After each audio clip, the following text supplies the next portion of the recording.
Welcome back. This is a third part of the Quantum Life series.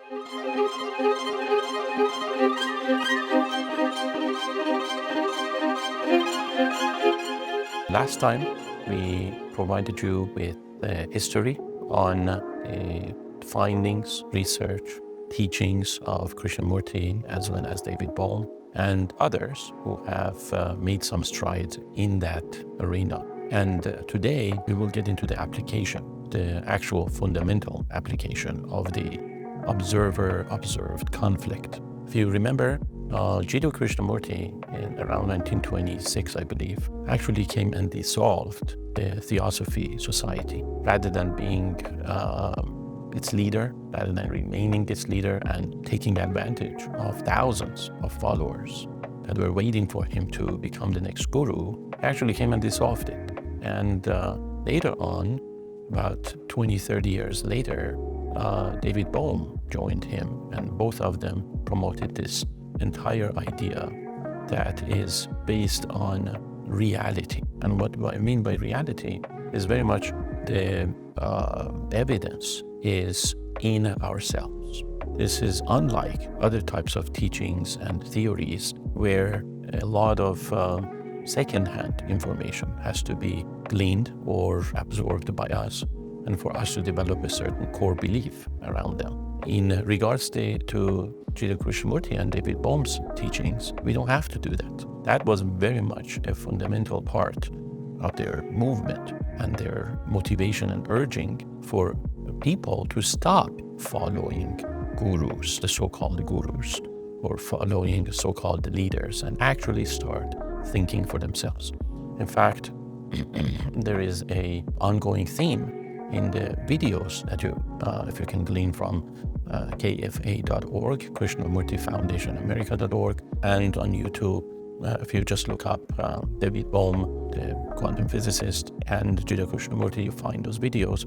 The ongoing theme that you would notice in these video clips is for them to encourage everybody to stop following others, even Krishnamurti himself.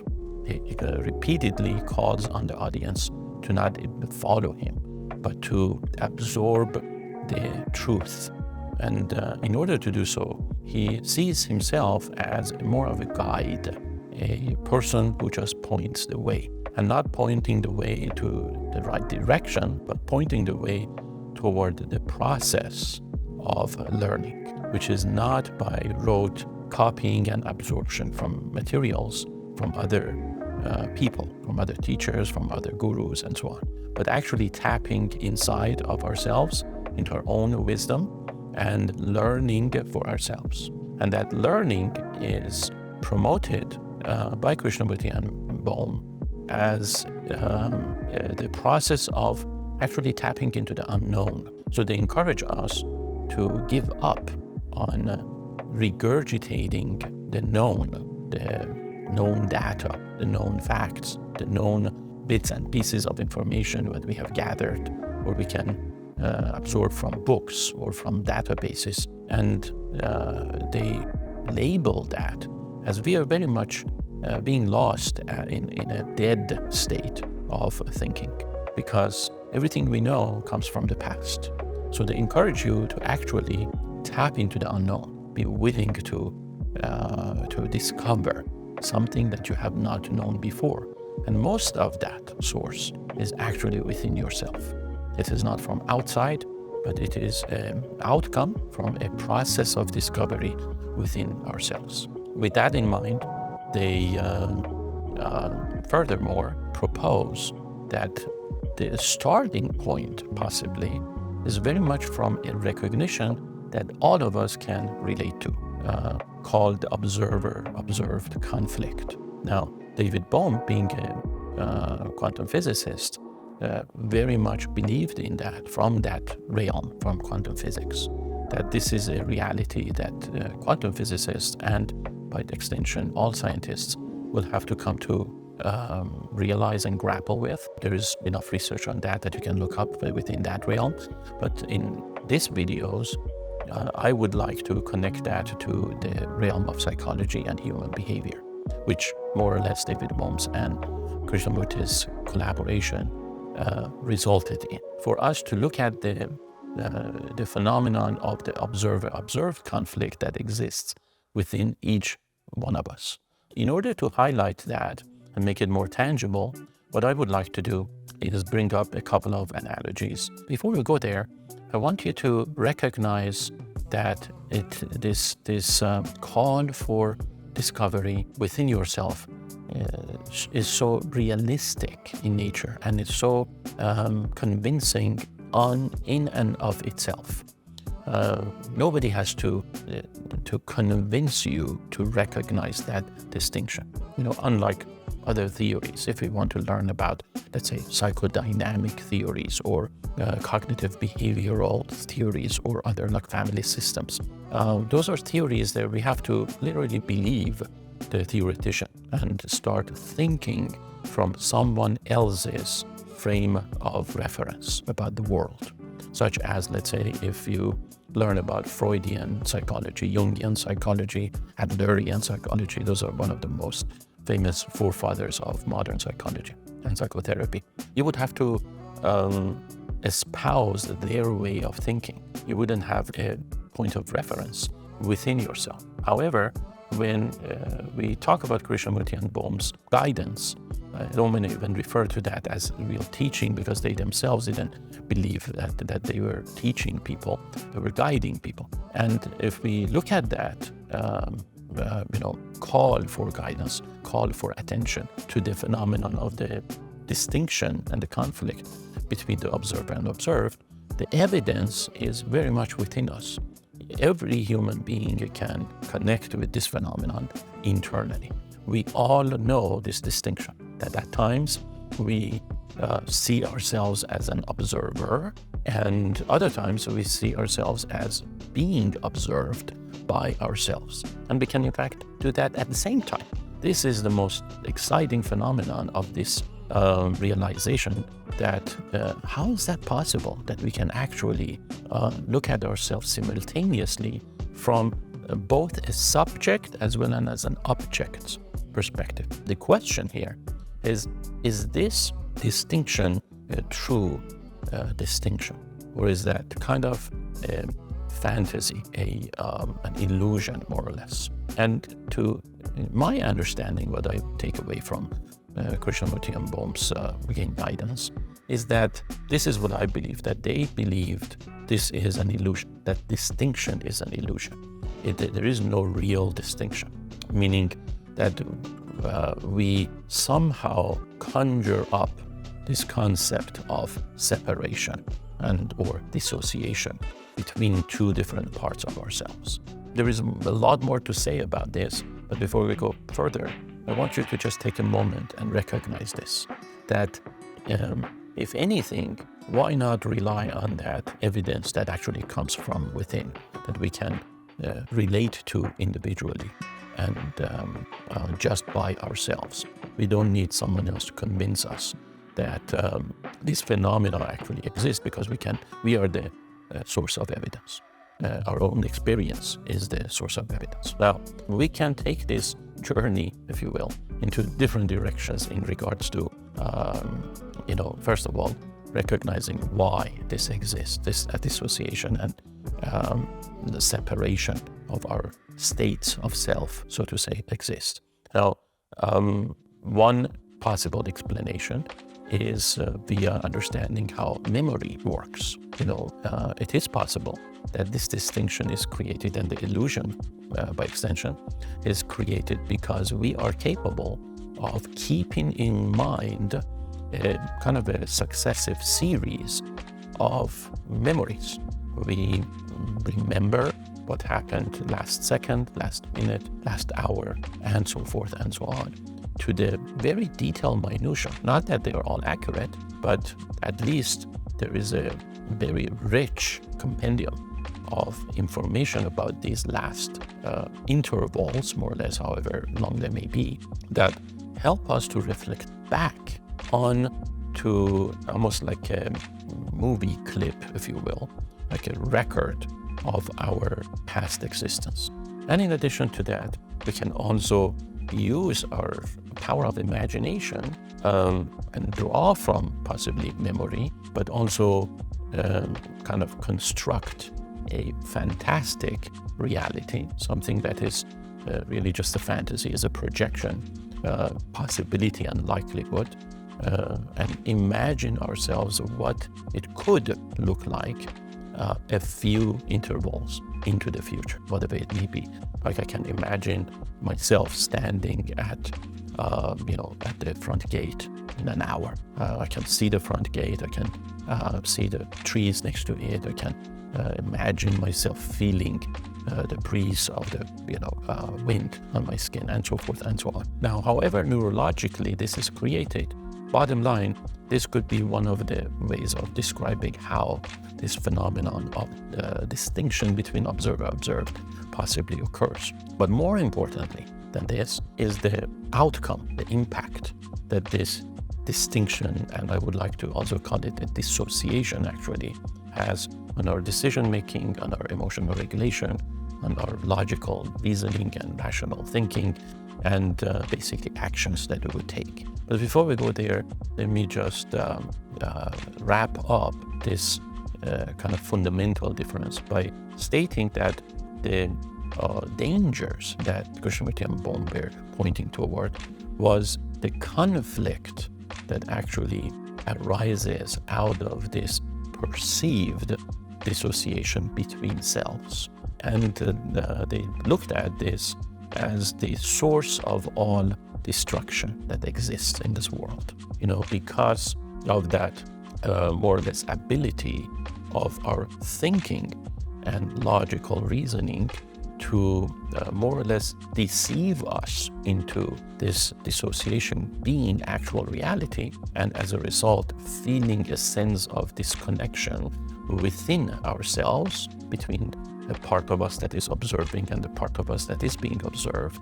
They propose that this very much is the foundation of a conflict within ourselves, and by extension a conflict and disconnection outside of ourselves. This is, I believe, the most fundamental part. Now, Krishnamurti was referring to the power of deception of thought many times as more or less the methodology by which this occurs. And we will get into that concept in other videos, but we can continue by staying on track with this notion of if internally we are feeling conflicted and dissociated because constantly we believe in this false reality of we ourselves are two in one rather than just one, because thoughts convince us that there is this more or less distinction, dissociation, disconnection in us, and it is real.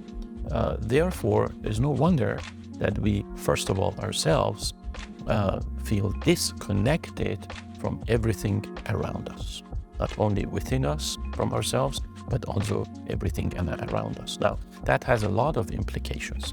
One of them, very much internally, that when we feel disconnected from ourselves, inside of ourselves, and therefore we would be capable of sabotaging our own plans, sabotaging our own needs, not being in harmony internally, constantly in flux and torn between different needs, expectations, ideas, and so forth, which we then see manifest themselves in certain pathologies. Also, a sense of disconnection from the moment to the point that we see when people are too preoccupied with the past, especially in a destructive and negative way, such as completely overwhelmed and preoccupied with failures and disappointments and missed opportunities. They tend to become depressed and remain depressed. And therefore, they're actually paralyzed in the moment, in the present time. That's another big detriment from stemming from this disconnection. And then the other one that we see a lot happening with people who have anxieties and worries and so forth is that they are preoccupied in the wrong direction, in the other direction, the contrary direction from the past. They're constantly preoccupied with what is going to happen next in the future.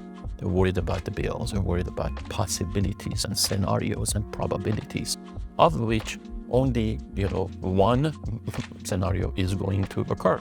And therefore, by the definition, by the virtue of preoccupation with the future events, they are actually hijacked from being in the moment, from being able to actually do something about the things that matter right now. This has a major implication. And again, in regards to mental health, we see that manifests itself in pathologies such as people who are constantly worried, generalized anxiety disorder, possibly some OCD or OCPD, certain phobias or paranoias, or simply anxiousness that keep people from actually taking action in the here and now. Another major implication of this sense of, again, the core disconnection that individuals struggle with is simply seeing themselves as individuals that are absolutely disconnected from the environment, from people, animals, the nature, from everything around themselves, simply by the virtue of physical distance. Just because we as human beings, let's say we are not part of a tree, or the flower is not part of us, or the dirt is not part of us, or the human being is not part of us, we also believe in the fact that we also don't have any, if you will, role or impact or especially responsibility in the maintenance or health or even the destruction of the objects in the environment. And that also can be quite dangerous, because if we as human beings living in a society who, by the virtue of our presence and being part of the greater social community, naturally impact the health or pathology of that community, believe in the fact that everything that is happening around us really has nothing to do with us because we are disconnected from it anyways, then we basically get what we are getting today. All the miserable outcome that we all as human beings experience. All the destruction to the environment, destruction to our health, destruction to our societal structures, political systems, strife and adversaries and wars that are happening around us. We are, as human beings, we live on this planet with not much regard for its longevity, for its health, for its higher order functioning. And part of that, again, going back to the fundamental distinction that Krishnamurti and Bohm were pointing toward, has to do with the fundamental inner conflict. So generally, what again, I understand what they were trying to promote in that space, it has been quite cryptic and obscure in their teachings, very much by design, because both Bohm and especially Krishnamurti, they were not willing to come up with like a final label or judgment or conclusion of their teachings, which I believe is part of the structure of their journey. Very much they hesitated and resisted from that because they wanted to have every human being for themselves to develop and construct their own conclusion. So that's why I see, that deficit that exists in those types of the literature that they have provided. However, ultimately, and that's why many times I mentioned this is what I take away, and you should decide that for yourselves as well, is that that's all I can be responsible for in regards to what I can take away. I cannot speak for others. And going back to what I take away, is that ultimately, if we can practice a more here and now presence, and that happens through attentional direction, attentional focus, meaning to constantly bring ourselves back into the present moment, constantly being attentive to what's happening at every single moment, whatever that interval is like, whether it's a second, a fraction of a second, or a minute, whatever that is, that we redirect ourselves continually back to the moment. It is through this constant effort which by the way should not take any effort, but simply be a state of present-mindedness without effort really. And ultimately we can remain fully connected with ourselves, as well as fully attentive to what is happening around ourselves, and therefore connected to what is happening around us. And as an extension of that, the implication would be that we cannot therefore remain oblivious and completely disconnected, unempathic, uncaring from what is actually happening around us, such as, let's say, someone in need, someone in misery, or even an animal or even a plant, because we would be so present-minded and attentive to what is happening around us, and actually take action. That would be the counter measure to what most people do. What most people do is they are lost in the past and in the future. So the actions they are taking, if they are taking any actions, because most of people who are preoccupied with the past and the future, they're actually paralyzed and they're not taking any actions. They're either just lost in thoughts, worrying, or being kind of desolate and sad and disconnected. It's a state of paralysis. But if we are taking any actions for those subset of these groups, then those actions are either geared toward fixing stuff from the past and possibly wasting time and resources for that, or again trying to prevent the worst from happening in the future. And at times you have possibly also again a fraction of that subset working itself out constructively, and that is when there is a little bit of a self-reflection and hindsight and learning from the past, where a person then suddenly realizes let's say a specific solution, because they have actually productively and constructively and effectively used that reflection and past review for very purposeful type of a learning, to come up with a methodology that benefits the now, and or again as a means of possibly trying to predict something in the future. However, again, purposefully use that information to draw back a certain lesson and work on creating something useful in the present. There's some examples about that as well, but that takes a lot of focus, a lot of intention, a lot of purposefulness that not many people are willing to actually exert.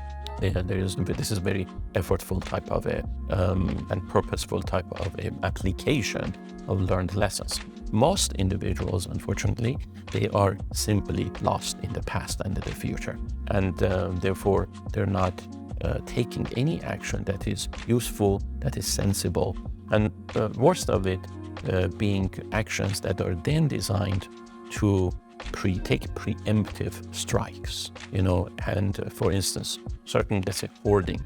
If somebody allows their greed or fear of abandonment, or fear of poverty, fear of loss, lead to kind of senseless, mindless, blind hoarding of resources, what they are doing is they are becoming a component, a building block, part of a more destructive force in the here and now. Because what is happening is that they are kind of taking away resources that could be used very much more collectively, collaboratively, and then they convince themselves that that's what they need to do. Everybody is out there for themselves. This is their right, responsibility. They have earned it, they have deserved it, and they convince themselves that they're doing all the right things without noticing that their action and strategy actually has counterproductive impact and destructive impact of their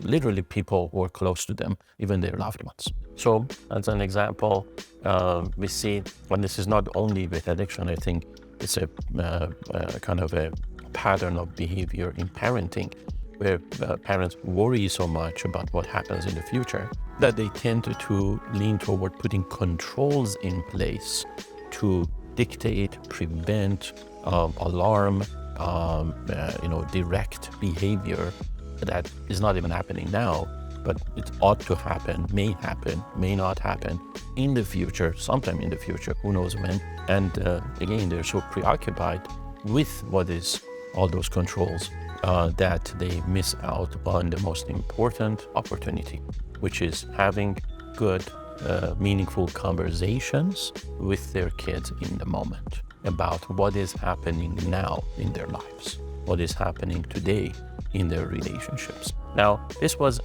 more or less a summary of those fundamental concerns. Conflict that comes from this seeming dissociation between the observer observed, that is maintained and amplified by the quality of deception of thought and hijacking us from the present moment, and ultimately the countermeasure to these destructive ways of using our cognitive, emotive, behavioral faculties would be to redirect our attentional resources to take action here and now. Now, action doesn't necessarily always mean movement. That's not what it's supposed to mean. Action is very much that attentiveness. Now, attentiveness can be, the form of attentiveness is simply to be peaceful and enjoy the moment, to observe something in the environment, and that's about it. It is possibly to sleep, to take a break, to have fun, to entertain someone or oneself, to even be in love, make love, again, interact with individuals and others, society, around certain projects. And then on the dangerous side, possibly if there is a threat, and that's a very important component, if there is a threat, immediately take care of that threat, remove the threat, protect oneself. Such as, let's say, if there is fire, you immediately get up and put it out. You don't just remain oblivious to the danger. But again, as an example, as a counter productive measure is when people constantly worry if there is going to be fire or not. And they're actually missing the point. Now, I want to bring up that analogy, a couple of analogies that I mentioned to you earlier that would help deepen the understanding.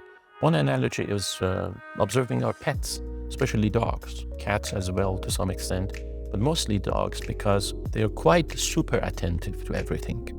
They are a great example of how to remain present-minded. That, let's say if somebody is outside the door somewhere, in the apartment house or whatnot, gate, and they're so attentive and threat-oriented that they immediately take care of it. They kind of chase that intruder away. But right after the intruder is gone, you see the dog being able to immediately calm down. They sometimes go through some routines or rituals, such as marking the place, sniffing around, making sure that the threat is no longer there. And that is an example of reorientation. They reorient themselves to the now. They kind of check, is there a threat? If there's no threat, then they respond to the stimuli that they're perceiving as no threat. So calmness, security, and they literally shift. They say it bodily, say it kind of behaviorally, possibly psychologically. We don't know what's going on in the dog's mind, but we can infer that even mentally, psychologically, they are reorienting themselves to security, and they go and lie down in a corner and go to sleep.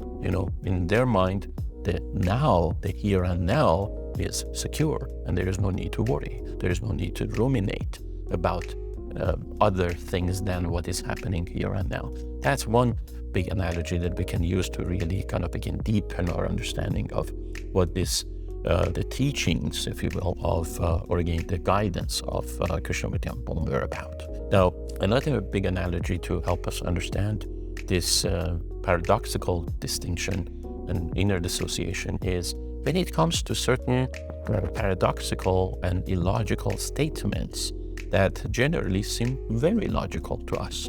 As an example, they're saying, we should not fear anything but fear itself. If we say that, if you look closely at this sentence, it's an illogical sentence. If we don't do something with it, if we don't manipulate more or less the conclusion or the meaning, in other words, it would be saying something like, color white is only white when it is not white.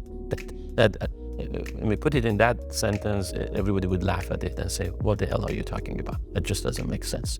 But how come we can transfer, the ultimate meaning of we have nothing to fear but fear itself? How is that even possible? Because that sentence is an oxymoron. If we are saying we should not fear anything, we don't need to say but fear itself, because basically we are kind of negating what we started with. The proposition is not to fear anything.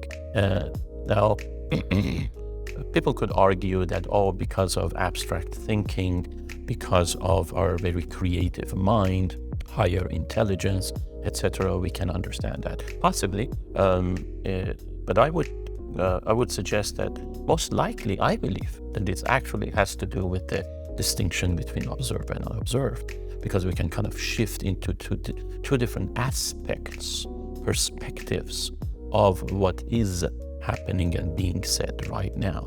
If we can shift into kind of a higher, what in modern psychology we would call metacognition, so above a cognition, above our cognition, if we can shift into that and almost like, let's say, derealize or depersonalize, like step outside of our own psyche and look inside, and look ourselves as being observed at the same time that we are observing ourselves. If that phenomenon exists, therefore I believe it follows that we can also do this to meanings within sentences that generally would be oxymorons or meaningless, such as we have nothing to fear but fear itself. We are almost like putting ourselves into two different momentary, distinct and dissociated, disconnected parts of the same logic, and then look at it from different perspective with a little bit of a almost like a separate interval, as if first we mean something and then we mean something else, and we convince ourselves that it all makes sense, and then possibly attribute it to creativity, fantasy, or imagination, or higher intelligence.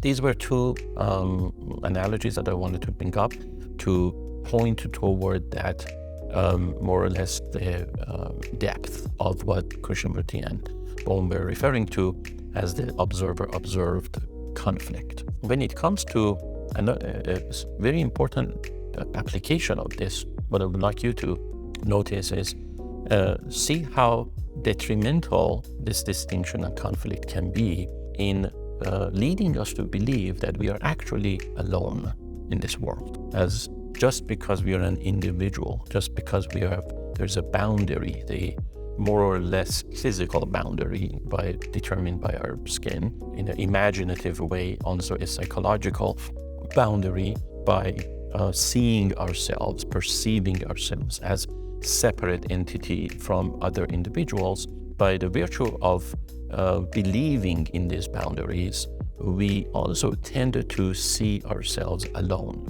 What compounds this loneliness are also differences, like the differences and uniqueness that we attribute or see as part of our identity, and then regard as distinctive traits that actually completely separate us from the world around us, from other people around us. For instance, a composition of me being bald, of having certain heritage, certain cultural values, and a certain height or body type and or preferences, likes and dislikes, that more or less I would generally regard as an extremely unique set that no one else possesses, very much like like a fingerprint. There are pros and cons with that associated. Not that it is all bad, but I think most people don't even pay attention to the pros and cons. On the one hand, it gives a sense of identity, unique identity, pride, ownership. and kind of a cohesive, glue that keeps my sense of self, unitary self, alive, and gives that sense of unitary self a certain consistency, permanency, and again, that ownership is important. That I continue to exist, that I convince myself that this is an entity worth maintaining and containing and surviving and thriving, possibly. On the other hand, the illusion, again, it creates that illusion that I am absolutely separate, distinct, and distant, and disconnected from other human beings, just because I have my own unique identity and other people have their own unique identity. And the danger with that is that it drives a wedge between myself and people who seem and are in general different. It almost promotes a righteousness, a sense of entitlement that therefore, because others are different, I am different, and there is no, more or less thread of connectedness between us. Therefore, I give myself the right to do whatever I want in this world, regardless of the repercussions that those actions may have on the environment and others. So ultimately leading to feelings of lack of empathy, caring, again, responsibility, accountability, and most importantly, abandonment or loneliness, and kind of the reverse of not caring. Because if generally I can bring myself to the point of not caring about others, what is to say that others don't do that about me? So, and it's a very dangerous proposition for 8 billion people to live on this planet and think in this way. We literally are training adversarial soldiers in this world who are out for themselves and nobody else. It's a formula for chaos and disaster. We see to some extent when we have groupthink going on, and more or less as a result of this kind of a fundamental policy of dissociation, disconnectedness, take on a certain journey of, again, allowing adversary to become the standard in leading societies. We also fall into a little bit of a seeming logical trap of tribalism, where we more or less find some similarities with people who are on the same frequency that we are, whatever that frequency may be, political association, philosophical, beliefs, religious, cultural norms, etc. We find some people who kind of are more or less similar in some extent and create that commonality, and then we allow a different level of connectedness toward those individuals. So we are keeping ourselves way far away from certain people that we call adversaries and enemies, then keeping ourselves close and in cohesion, connected to certain people that, again, we project and call as friends and same or similar groups, kind of same party, if you will. And as a result of this, more or less fan the fire of conflict even further, that then escalates into actual wars and atrocities that we see happening. Now, who do we blame? Not ourselves, right? In general, people just go about the world and simply have learned how to even dissociate that blame. Instead of blaming themselves, meaning taking responsibility and being accountable for our way of being, we simply just point finger to whoever we can point finger to, and ultimately escape the call for responsibility and accountability. And that escape mechanism is constantly keeping us preoccupied with a sense of disconnectedness, and then becomes a self-fulfilling prophecy. So I'm going to end it on that in regards to this was the third part of the series to build on the history that we started with and a few applications. Now, what we are going to do is next time we want to look at the deception of thought, and again, real world applications of that and how deception of thought occurs and keeps us really victim and distracted from actual power. Gives us false sense of power. However, we end up being less efficient, less effective, less successful, and then rationalize things and somehow convince ourselves that we are doing the best we can. Stay tuned for that next video, and if you like this channel, subscribe. Thank you for watching.